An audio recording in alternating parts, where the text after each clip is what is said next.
trauma. Trauma can be measured by the extent of which future events are understood as repetitions or variants of the traumatic event. Yeah, here we go. Trauma can be understood by the extent to which future events are understood as repetitions or variations of the traumatic event. So he calls repetition compulsion a relational PTSD kind of thing. So a mother and a baby had a relationship, trauma, PTSD, repetition compulsion. Repetition compulsion is a phenomenon of PTSD. Okay, you're repeating, because when there's trauma, you're doing it round and round again.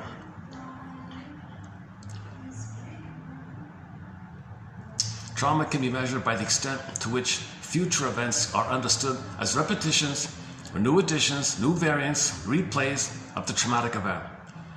So you're not in the present. The present just replay the past. You're just using the present to see it in terms of that past. So you're seeing the present through the lens of the past, the script of the past, the template of the past, the psychic stencil, the psychic template, the lens like that. You're seeing things through that. And that's Bowlby's version of repetition compulsion. You see the days through the past. You see every day through that past. So the past is always there. Every day is the past kind of thing. Commonly people say, because that brain doesn't know time, all time is that time, but the present is that past, because the past is running the show. So yes, materially we understand the present is the present, but in terms of our needs, our emotions, our development, our trauma, our feelings, our memory, that's the past. So there's like that's why our cortex comes in to make us unaware. But meanwhile, underneath, we have an agenda to heal from the past, but we don't want to know the pain of the past. So we repeat, the pain comes up, the defense pushes it down, but we repeat defense. So we don't know that we're doing it. So when you're doing it, you're kind of caught up in it like that.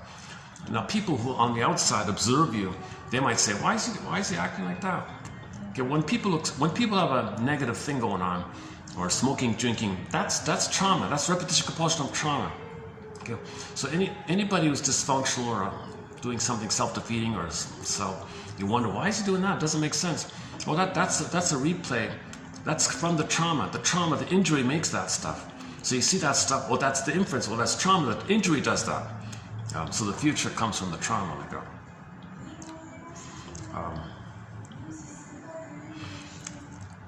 Every memory is affectively tinged. Without affect, memory would be pointless.